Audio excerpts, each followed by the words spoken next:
Assalamualaikum dan salam sejahtera. Welcome back to Easy Fast. Baik, pada video kali ini berkenaan dengan bantuan ya. Okey, untuk pengetahuan semua ada tambahan untuk bantuan Sumbangan Tunai Rahmah ni ya. Dan tambahan ini aku akan perjelaskan dalam video ni untuk kita faham dengan lebih jelas tentang tambahan tersebut. Jom ikuti video ni sampai habis. Seperti pada tajuk dan juga thumbnail video ni ya, ada tiga tambahan bantuan tambahan. Itu dia ayat yang paling betul ya. Ada 3 tambahan bantuan tambahan bagi penerima STR. Ya. Okey, apakah dia? Okey, tak lain dan tak bukan ialah SARA. SARA ni ada penambahan yang luar biasa sikit ya. Jadi dalam video ni aku nak jelaskan 3 tambahan SARA itu ya, iaitu yang pertama ya, dia ada 3 kategori sebenarnya ya. Kategori penerima SARA ada 3. Yang pertama, penerima STR berstatus miskin dan miskin tegar di bawah e-Kasih dan JKM. Faham maksud dia? Maksud dia golongan yang memang miskin dan miskin tegar yang berada di dalam kawalan jagaan e-Kasih dan JKM ya. Jadi mereka ini akan menerima yang seperti diwar-warkan sebelum ni ya, 1,200 ya, bersamaan dengan 100 sebulan selama setahun. Golongan ini akan menerima ya, akan menerima SARA ni.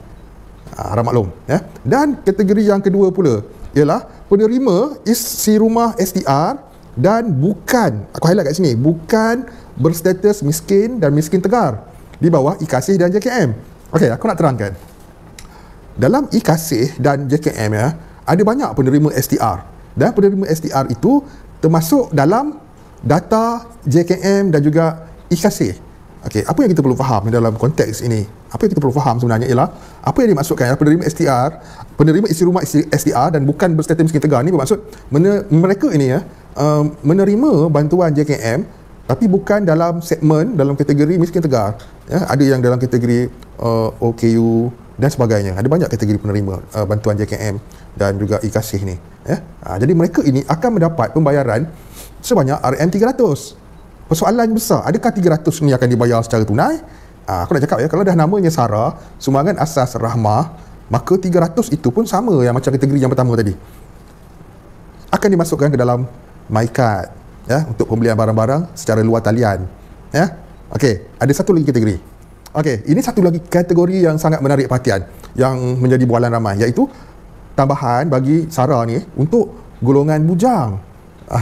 Okey, selama hari ini kita digemburkan dengan golongan bujang akan mendapat bantuan berjumlah 500. Okey, harap maklum jumlah 500 itu sekiranya individu bujang tersebut menerima bantuan SARA ini RM150. Jadi RM350 campur RM150 total akan menjadi RM500. Tapi bukan semua orang layak, kerana penerima SARA kategori bujang ini haruslah penerima bujang dan warga emas tiada pasangan STR dan bukan berstatus miskin dan miskin tegar di bawah e-Kasih dan JKM. Barulah mereka ni akan mendapat tambahan sebanyak RM150 lagi dan aku tegaskan sekali lagi, RM150 ini bukanlah cash on hand ataupun masuk dalam bank, penilaian di kaunter dan sebagainya.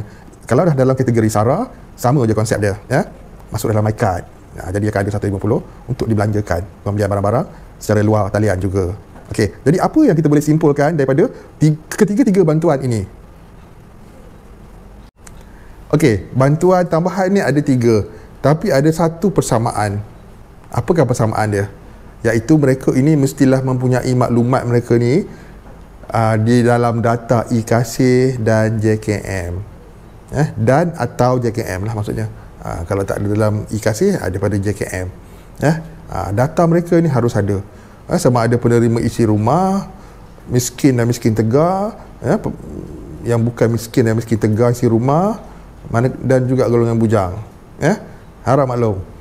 Jadi tentang bantuan tambahan ni memang aku pun tak menjangka kan pada mulanya bantuan itu sebegini rupa ya. Rupanya macam ni rupanya. Dan semoga perkongsian dan penjelasan yang aku berikan tentang tambahan bantuan ini bermanfaat untuk kita. Macam mana nak semak? Okey, apabila sampai masa dia boleh buat semakan di satu portal portal yang samalah MyKasih, e-Kasih. Aku akan bagi tahu secara berperingkat apabila sampai masa dia untuk buat semakan, maka aku akan share dengan korang semua penonton dan subscriber bila boleh semak dan tarikhnya dan segala macam lagi ya. Semoga bermanfaat apa yang aku sampaikan dalam video kali ini supaya kita lebih faham dan cakna dalam perkara ni, tambahan ini ya. Dan bukan semua orang dapat pun, itu yang pastinya.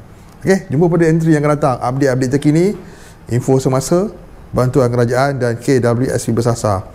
Apa nak jadi dengan KWSP bersasar? Nantikan perkembangannya nanti. Aku akan maklumkan kemudian. See you guys. Assalamualaikum, salam sejahtera dan salam hormat untuk semua. Bye-bye.